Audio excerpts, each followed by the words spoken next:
अस्सलाम वालेकुम दोस्तों, मैं उम्मीद करता हूँ आप लोग सब खैरियत से होंगे। अच्छा, आज की वीडियो के अंदर हम सीखेंगे किस तरीके से हम डेट ऑफ बर्थ अगर हमारे पास किसी हो तो टुडे की डेट से हम कैसे उसकी एज को कैलकुलेट कर सकते हैं इन ईयर्स, इन मंथ और इन डेज़ के अंदर।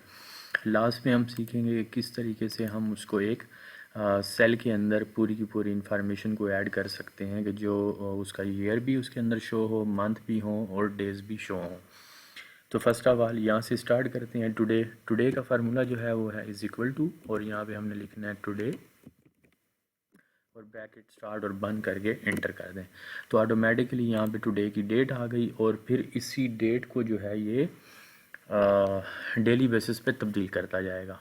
जैसे ही अगला डे आएगा तो ये फार्मूला जो है ऑटोमेटिकली उसको उसी दिन को कंसीडर करेगा और इस तरीके से हमारे पास एक्यूरेट डेटा जो है रोज़ के रोज़ अपडेट होता रहेगा।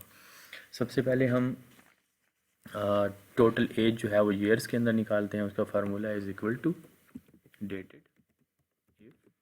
और यहाँ से हमने सेलेक्ट किया डेट ऑफ बर्थ, कोमा लगाया, उसके बाद टुडे की डेट को सिलेक्ट किया, कोमा लगाया, कोटेशन मार्क डाला और उसके बाद यहाँ पे हमने वाई सेलेक्ट किया, कोटेशन मार्क फिर ऐड करके और ब्रैकेट ऐड किया और इसको एंटर कर दें। ठीक है, तो ये 42 ईयर्स हमारे पास आ गए। अब हमने मंथ निकालना है, is equal to dated comma, उसके बाद डेट ऑफ बर्थ कोमा, हमारे पास टुडे की डेट कोमा, उसके बाद यहाँ पे आगे कोटेशन मार्क्स और यहाँ पे लिखना है वाई एम। ठीक है, अब मैं यहाँ पे मंथ क्यों नहीं यूज़ कर रहा, उसके अंदर वाई यूज़ किया था। वहाँ पे बेसिकली हमने ईयर कैलकुलेट करने थे, यहाँ पे हम मंथ कैलकुलेट करना चाहते हैं, लेकिन वो वाले जो ईयर नहीं बने अभी तक, जो एक्स्ट्रा हैं, फॉर एग्ज़ाम्पल 12 महीने पूरे नहीं हुए, कुछ महीने हैं उसके अंदर, तो सिर्फ महीनों को हम बीच में से निकालना चाह रहे हैं।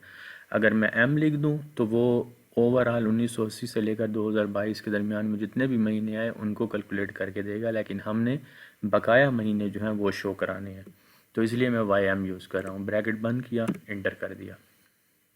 ठीक है, उसके बाद यहाँ पे आके टोटल एज इन डेज हमने निकालनी, is equal to dated if bracket start date of birth comma today comma, उसके बाद कोटेशन मार्क्स और उसके बाद आपने यहाँ पे एम डी। ठीक है, इसी तरह बिल्कुल सेम वही सीन है कि अगर हमने यहाँ पे डी लिख दिया सिर्फ तो वो डेज़ कैलकुलेट करके देगा, लेकिन हमने जो मंथ से बचे हुए दिन हैं वो हमने सिर्फ इसके अंदर लेके आने हैं। तो एम डी करके उसके बाद इसको मैं एंटर करूँगा तो 4 दिन इसके ऊपर इजाफी हो रहे।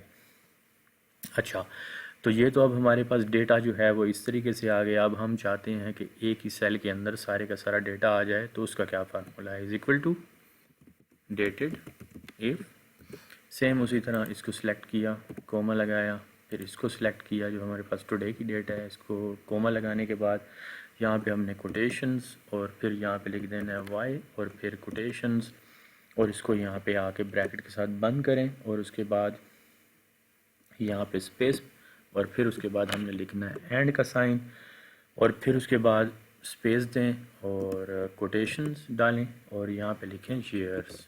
ठीक है, ये लिखने के बाद कोमा लगाएं, कोमा लगा के स्पेस, फिर उसके बाद कोटेशन और यहाँ पे हमने लिखना है एंड का साइन और फिर उसके बाद हमने स्पेस दे के लिखना है डेटेड इफ़ ब्रैकेट स्टार्ट, बिल्कुल सेम वही scenario, date of birth comma today comma फिर कोटेशंस और फिर हमने लिखना है वाई एम।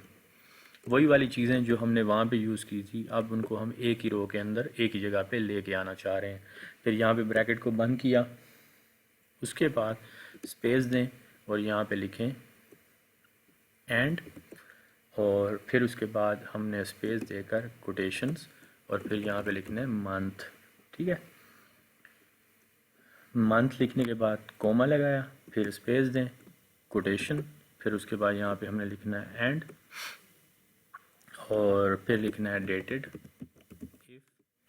ब्रैकेट स्टार्ट, उसी तरह date of birth comma today comma quotation और यहाँ पे हमने लिख देना है एम डी। उसके बाद यहाँ पे कोटेशन के साथ इसको बंद कर दिया, ब्रैकेट डाली और फिर उसके बाद स्पेस बार करके एंड और एंड करने के बाद हमने कोटेशन डालकर यहाँ पे लिख दिया डेज़, ठीक है, और कोटेशन के साथ इसको यहाँ पे बंद कर दिया। उसके अलावा यहाँ पे हम इसको मंथ्स कर देते हैं क्योंकि ये उसमें आएंगे, और अब इसको कर दें इंटर, ठीक है। तो अब क्या हुआ, जो हमारे पास वहाँ पे शो हो रहा था सिर्फ 42, 1 और 4, अब आ रहा है कि 42 ईयर्स 1 मंथ एंड 4 डेज़।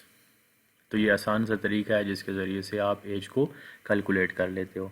उम्मीद है दोस्तों आपको ये वीडियो पसंद आई होगी। अगर वीडियो पसंद आई तो काइंडली लाइक कर दीजिएगा, शेयर कर दीजिएगा और मेरे चैनल को सब्सक्राइब कर दीजिएगा ताकि जितनी भी मैं अच्छी वीडियोस बनाऊं वो आप लोगों को रिसीव होती रहें।